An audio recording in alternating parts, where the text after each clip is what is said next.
guys, how are you? Good to see all you folks again, guys and gals, I should say. Um, this is now episode 37, and we're continuing with the fuel tank here. We're basically getting it almost to the finish stage. Now we show a few things about how I'm holding the structural integrity, keeping it straight, that kind of stuff, and some creative ideas to get that fuel sending unit and fuel pump into the tank. So this is a good one, but we're continuing on the fuel tank. The next one would be the final finishing touches on the fuel tank. So a lot of fitment issues and making this thing work out. So guys, Fred Kynes, AKK, all kinds of classics. Like, subscribe, send it to your friends, guys. Share it, please. If you like it. If you don't like it, send me some comments. Let me know. I love the comments, and I love being able to respond and learning. I love the learning part. So go ahead and enjoy the video, and let me know what you think. Thanks a lot, guys. Have a good one. You see that bolt? And that bolt. There we have it.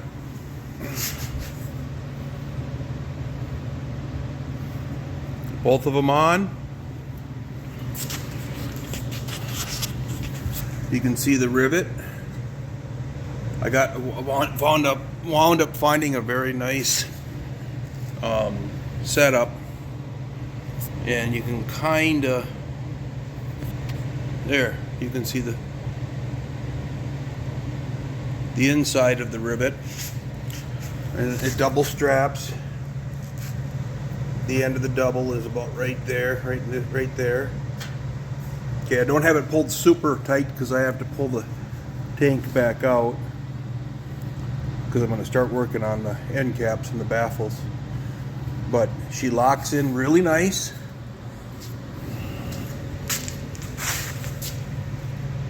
Looks really good. And the only thing is those where I bolted it together, and I didn't know how close I would be, but of course I'm wrapping that way, and I decided to put the oops, I'll get my finger out of there, decided to wrap it with the bolt to the outside instead of the inside, which was a good move, but the heads of those threaded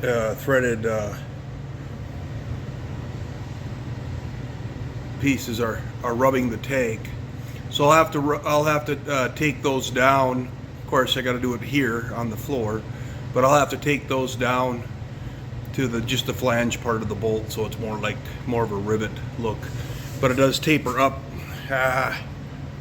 But it does taper up out of the way of the tank, so I think just simply getting that 1/4 of an inch away out of it will clean it up. It's kind of nice. It pushes in and up. It isn't super tight yet. It locks it, but I'm thinking I'll put some foam. These were tapered in here.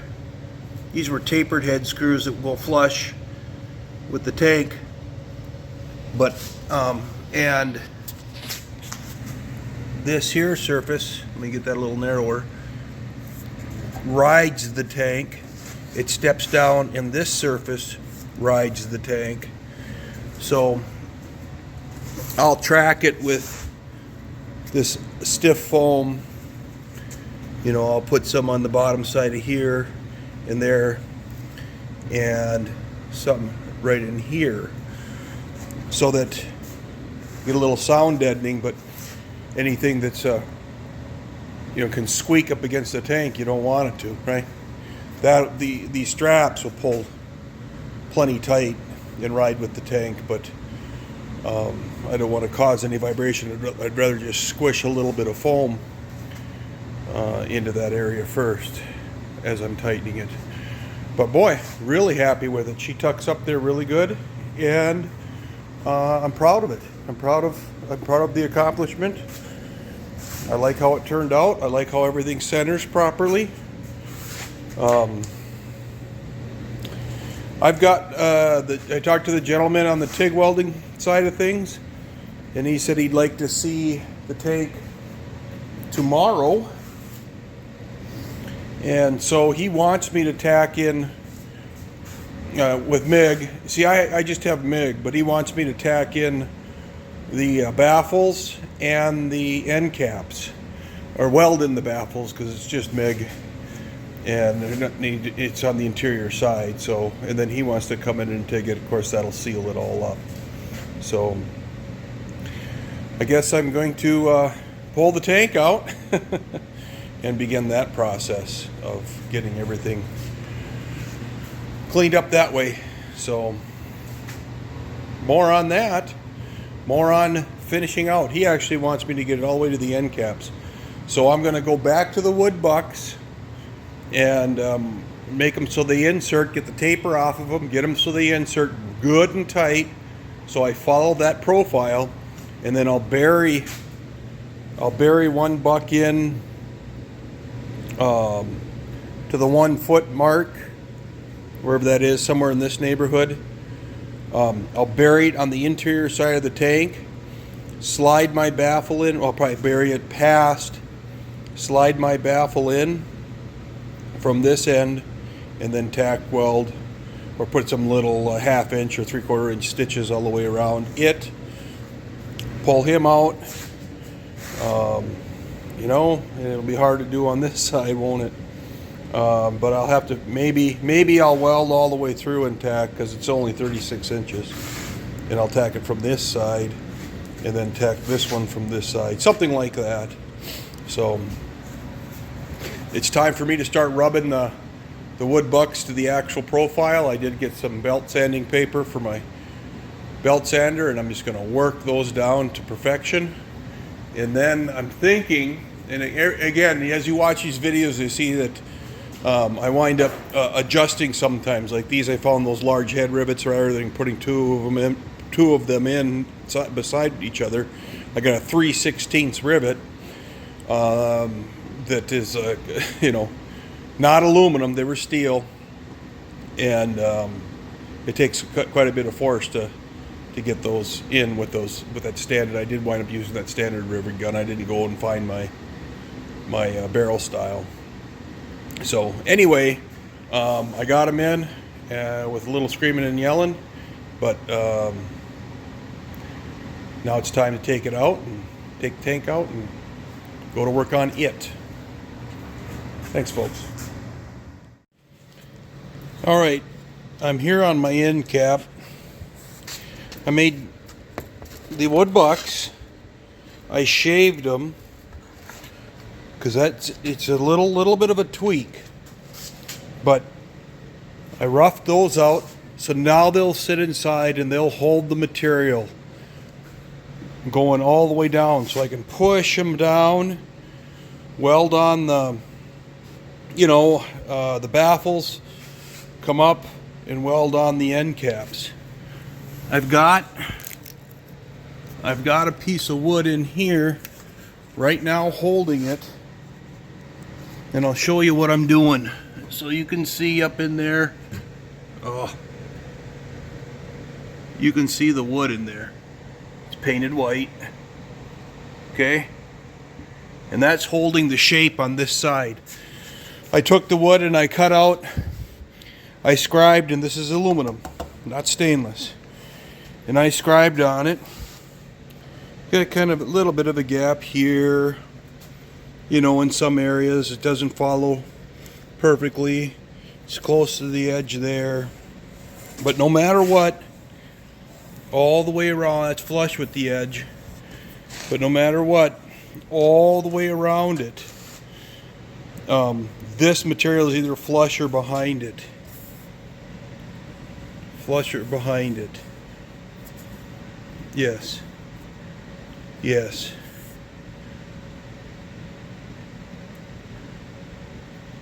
My finger catches right there. So the most important thing now is I'm going to scribe a line on this piece of aluminum that's going to be a slight amount of the way in side of the aluminum, in the outer perimeter of the aluminum. So I'm going to grab my caliper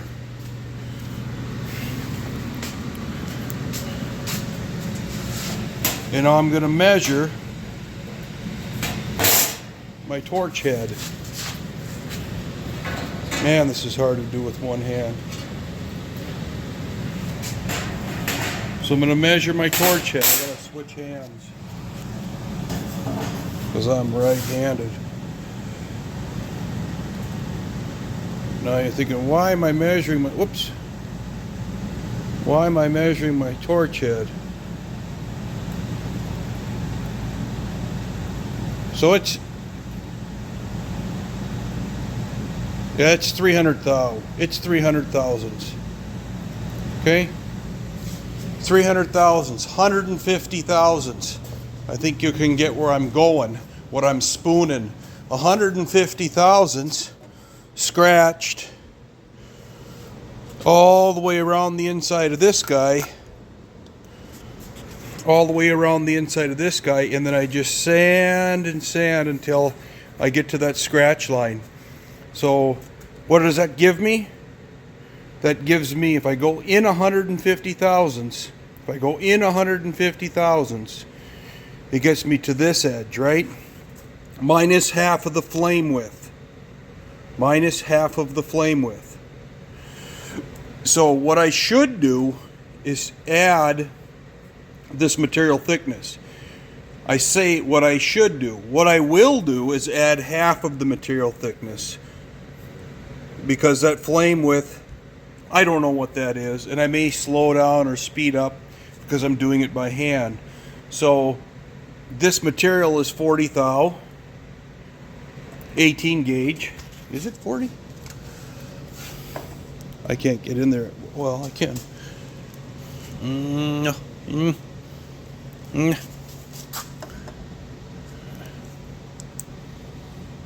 This material is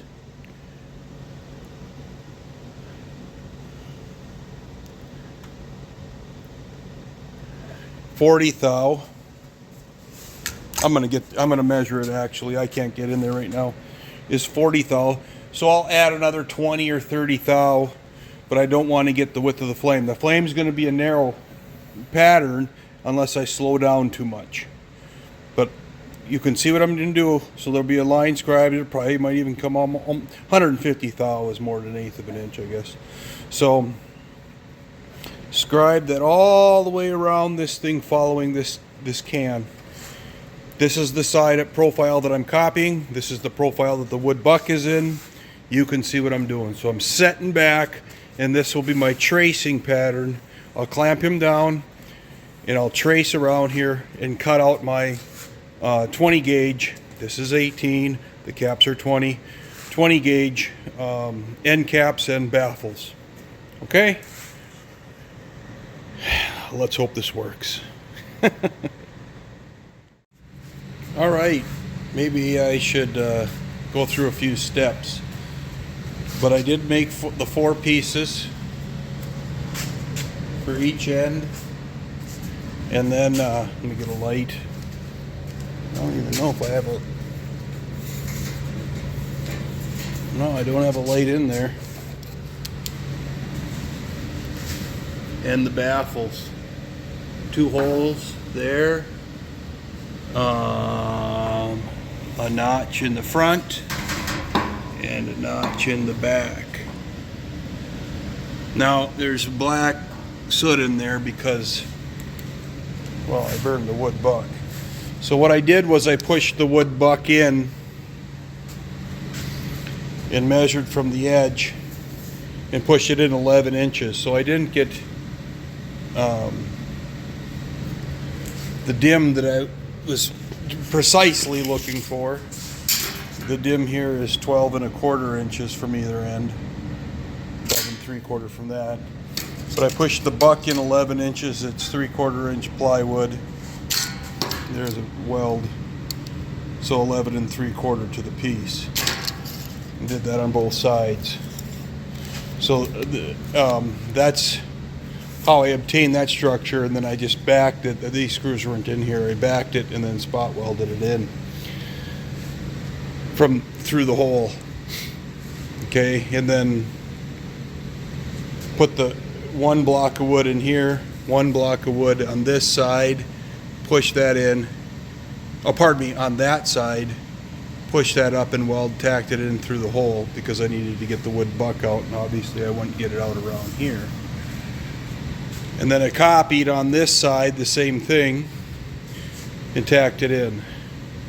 And so I maintained 2 wood bucks to keep the shape all the while I was welding, so that any twisting or turning, you know, of course, as long as this is in here, whatever twist occurs, I had one right there and then this one on the, or that one on that end, but any twist that would occur maintained my shape, and that gave me the result to get the end pieces on exactly as planned. Okay, so I got my edge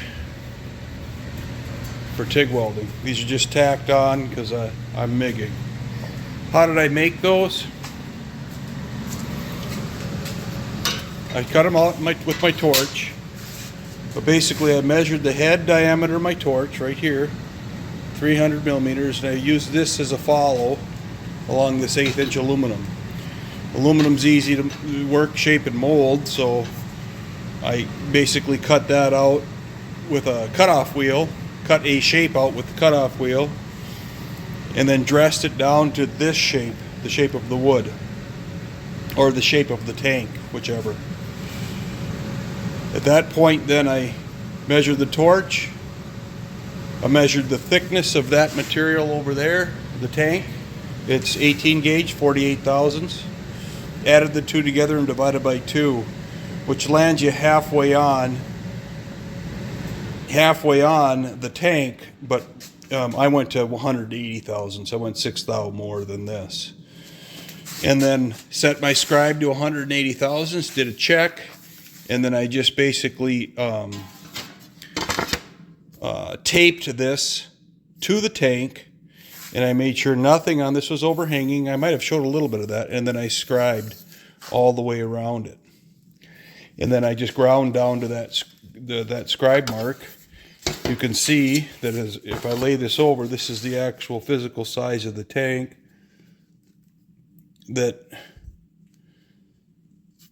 Inside diameter of the tank. That there's an edge all the way around. Okay? Yeah, I got a wood chip on here. But anyway, and then that kept my keep out. This is the idea of the tank, so I needed to grab the center of the torch head. Then I didn't add in the flame width or anything like that, which did, obviously, the flame width has a diameter. It's not 0. But it, of course, it left a groove. The groove was nominal. I suppose it wasn't even the 1/16 of an inch. And then I just clamped this down on one end and just proceeded in following as smoothly as I could around that. I sanded this edge. This edge was sanded so that I wouldn't have any interruption with the torch, because the corners are hard enough. And then these corners, of course, I just left at 90. And then I clamped everything together, radiused it, and then, of course, the inside ones then I had to take just a little bit off to push those in.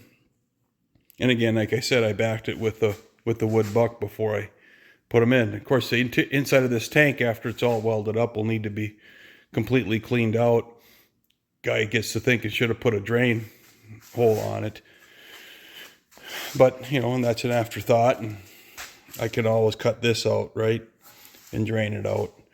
Even if I use soapy water, you know, or whatever, vinegar and water or something like that to wash it out, it'll have long evaporated before this thing sees fuel.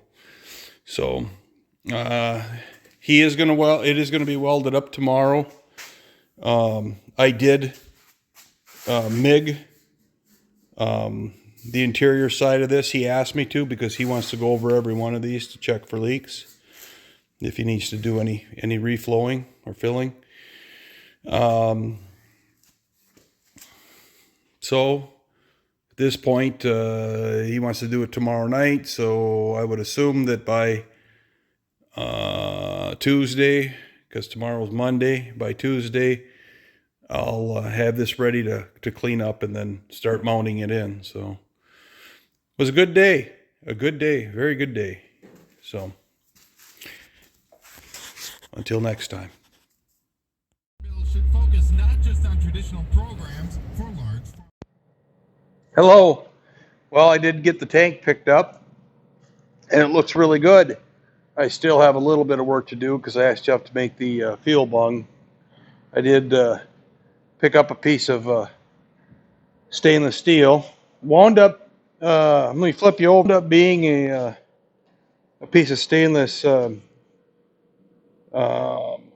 pipe, not tube, so that I could get you as a 137, about 1 3/8 on the interior side, inch and a quarter pipe thread for inch and a quarter threaded pipe.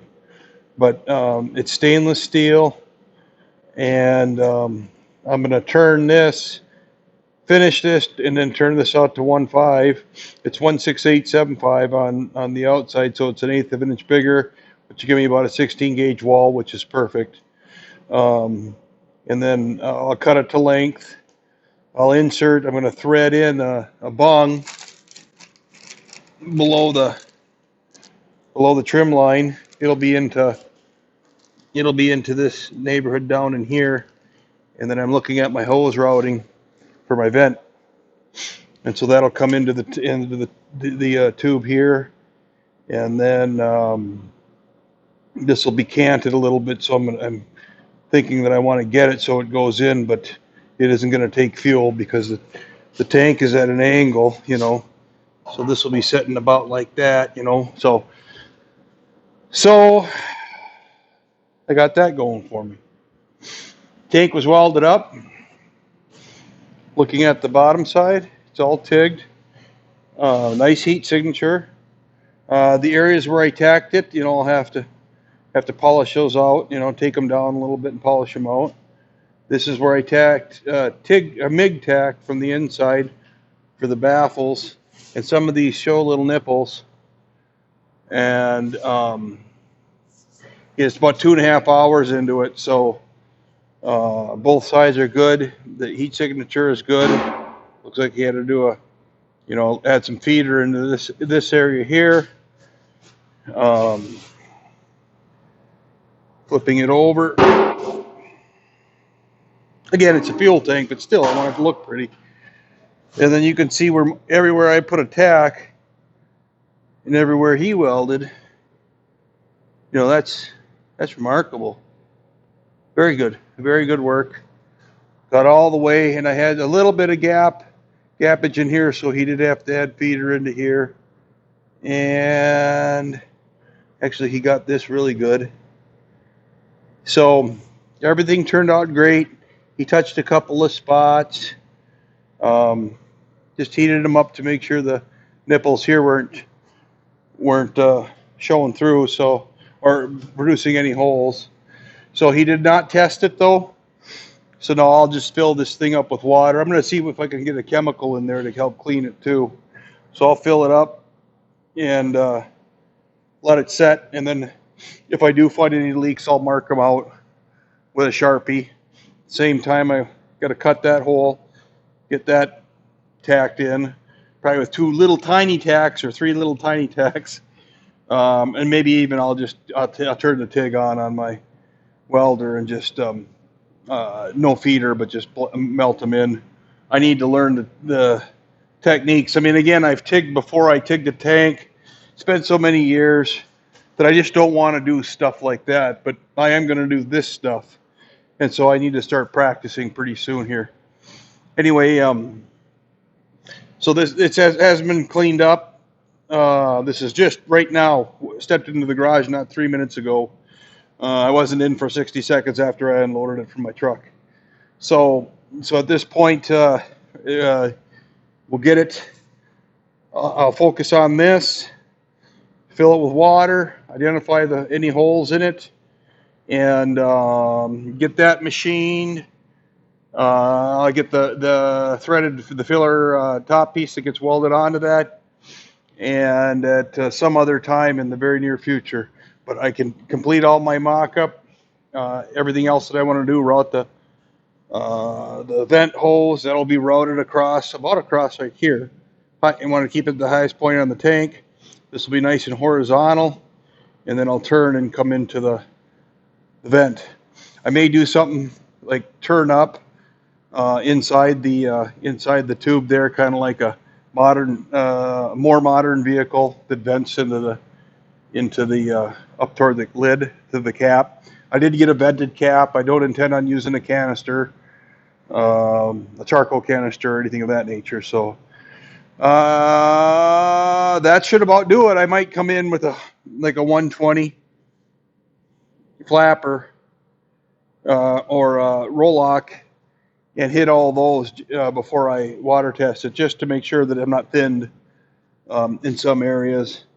And in any regard, very, very happy with it.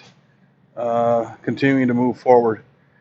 I did get the I did get the kit for the axle, but of course they didn't include the spacer. They included the locking collar. Oh, where's that axle? But this axle has a spacer as part of the disc brake kit, and you can see it right there between the bearing and the shelf on the axle. Got the seal sitting over the normal seal race, but this spaces the axle out 1/2 of an inch. So the result is that I'm turning one right now on my little 6-inch or 9-inch lathe out of a piece of stock, and then I'll eventually just press it on. It's just a spacer. It will be a press fit, but it is just a spacer. So as long as my two surfaces on either side are 1/2 of an inch, or somewhere within a few thou of that, it's just a spacer. I'm good. And other than that, it's all going good. And we will catch you on the next one. Thanks. Morning, all. Just a brief story here. So, as duly noted, I got the axle assembly less the bush or the spacer, which this lip seal rides on. Let me slide this back. That's the spacer right there. You can kind of see where he butts up against the original seal race. Sat and made that in the lathe this morning. Got up at 4:30 a.m. and it's about 7 right now. Turned that bushing and pressed it all together. Got all the wheel studs in, and now I'm ready to kind of polish out and finish out the rear end. Jury's still out on this.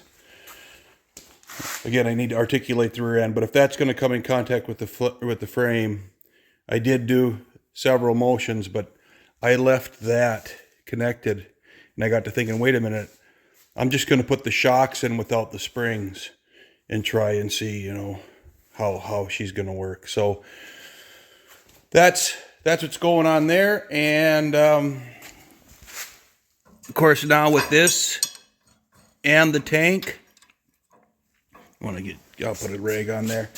That and the tank, I got a little bit of work to get done this week to get her finally set up. I got the vent tube, the rest of the mock-up to finish. Then I fill the tank with water, check for leaks, and hopefully polish that off, get them mounted in. Have a good day. Well, my honey and I decided to check for leaks. We did played the check game. The check game includes individual black Sharpies, tabulating the amount of gallonage we put in. and as we fill it, identifying leaks, typically through pinholes. And although there's a lot of water on the ground, there are zero leaks in this case. Put a gallon of CLR into this raw, let it set for 2 minutes, and then rotated it all the way around to identify where there are leaks. Tipped it up on each end. And of course I should have plugged that, but from all practical purposes, I'm just going to trust that seam doesn't leak. I mean, I convoluted it as much as I can, but I'm confident I didn't get the whole works. And then after doing the leak test, then went back and proceeded with the 1 gallon container and filling it 1 gallon at a time until we hit the 12th gallon container and got about a third of that through into it. Right now the water level right there, about a half of an inch from the top of this. And this is mostly just foam from the CLR, but it did start to spill over here. So I could rotate the tank and get it a little bit higher to the top, but the reality is that that sits about level in the chassis, but when I fill it at the station, it's going to hold 12 gallons. It's got 12 1/3, about roughly a third of a gallon in it right now. So all in all, that worked out pretty good. I mean, it's not a huge tank, but it's not too small. So pretty happy with the results. Extremely happy with the fact that I don't have to do anything with any pinholes. Of course, what I had arranged with my friend is that I'd do some machining and cut that hole, and then any leak repairs would happen when we weld the bung on. But in this event, that's all he's got to do is weld the bung on. His work was spectacular. So now I can go in and I can polish it, clean it up and polish it. I'm not going to go heavy on the polish, but I'm just going to get it all looking uniform in color throughout the whole tank. Just run over it, clean up the grind marks and run over it and make it look pretty. So, excellent. We have a winner. Thank you very much. Until next time.